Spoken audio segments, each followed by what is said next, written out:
Today I'm going to share with you 5 sourdough rules that I break on a regular basis, making all of our bread products from scratch with sourdough in our home.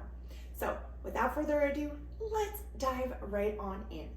Rule number 1, the sourdough experts will tell you, you can't use metal. Nothing can touch the metal. It's going to ruin it, yada, yada, yada, whatever. I have sourdough tortillas that have been rising in here and fermenting, I should say, fermenting overnight in our fridge. They have been in the metal. They are in metal all the time. I use metal almost exclusively. Now, I will say it's non-reactive. It's stainless steel. I'm not putting anything in aluminum. Maybe that makes a difference. I don't know, but use what you have, friends. Don't freak out. Don't think you have to go buy a whole bunch of new stuff. These are the rules that I break for practicality purposes so that we actually can make sourdough work in our daily life, because so often it's overcomplicated and it makes it so much harder than it needs to be. Okay, rule number 2, I don't weigh anything. I use fresh ground. I don't know. Here's my grain mill. It stays on my counter. You know how I feed my starter? I open my jar. This is how nice and fancy it is. I open my jar. I put it underneath. I grind literally into the jar. Ish about. I'm not measuring, you guys.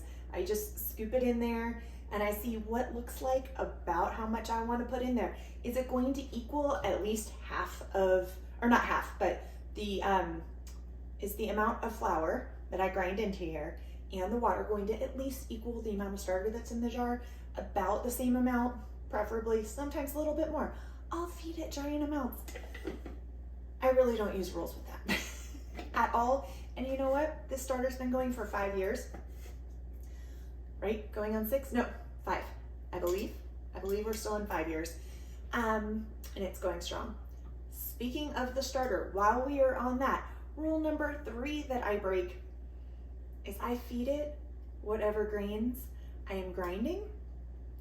And I also use the same starter now for everything I bake, whether it's rye, whether it's einkorn, whether it is hard red wheat, whether it's an all-purpose flour, whether it is spelt. I'm using the same starter, you guys. For the most part, my starter is about half spelt, half einkorn. I have a giant, it is currently empty. I did not fill it before the video, but I keep this giant glass storage jar on our counter, and this is where we store our grains. I literally ground them all last night. I need to refill it today. But I do about half spelt and einkorn. I kind of alternate filling it up here from our great big buckets downstairs, and then this stays on the counter, and I just scoop straight out of here. That is what I use the majority of the time for our starter. Sometimes, if I'm running low, I'll throw all-purpose in here. I will tell you, our starter is much happier when I feed it fresh ground, whatever it is. But I've added some rye in here.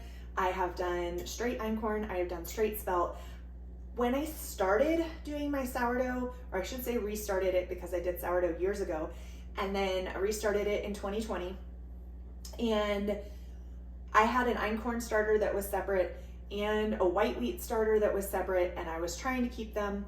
This is Wilma. She was my white wheat starter, and she has become just a mud of whatever I'm grinding, whatever's available. It's practical, it works, and you know what? We have good results. I'm not worried about it. Okay, so that's 3. 4, stretch and folding. Some of these stretch and fold schedules, friends, will drive you up a wall, chain you to your kitchen all day, and they're kind of insane. And you know what? They're not necessary. Somebody's gonna hate me for that. Somebody's gonna give me hate down in the comments.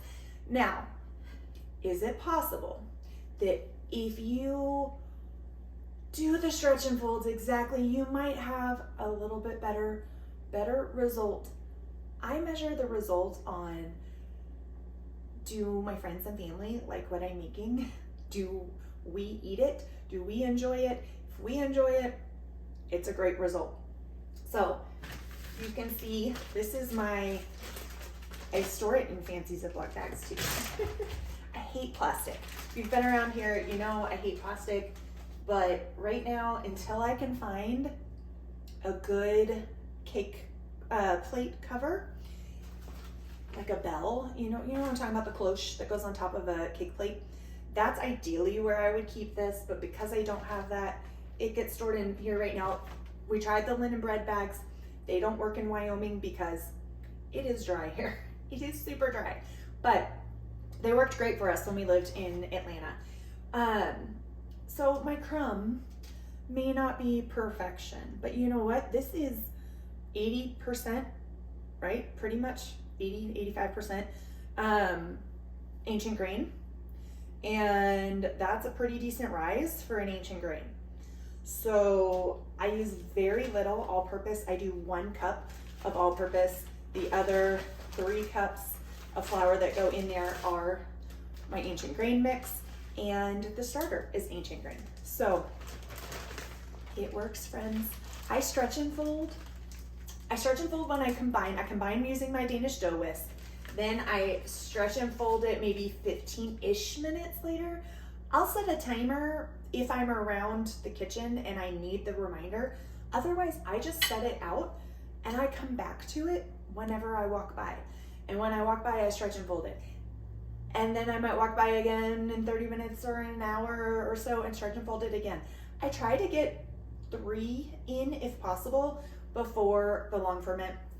And then I'll stick it in our fridge, usually overnight, because I do prefer a long ferment on our all of our grains, just to really break down that phytic acid and make it more digestible. And yeah, I don't time the stretch and folds. I really don't. You don't have to do a certain number. Don't chain yourself to that schedule. You will be okay. You will end up with bread. And if you end up with bread that your family loves, that's fantastic. If you end up with something that's hard, guess what? You got croutons or breadcrumbs. It's really not the end of the world. Okay, and then I'm reviewing my list because I think I jumped around. So we did the metal. I don't weigh the ingredients. I don't even really measure them, as I told you. I just go right into the jar. I kind of measure my flour a little bit more, but I have learned with the ancient grains, like I have to cut back on my water. So I don't even follow the recipe.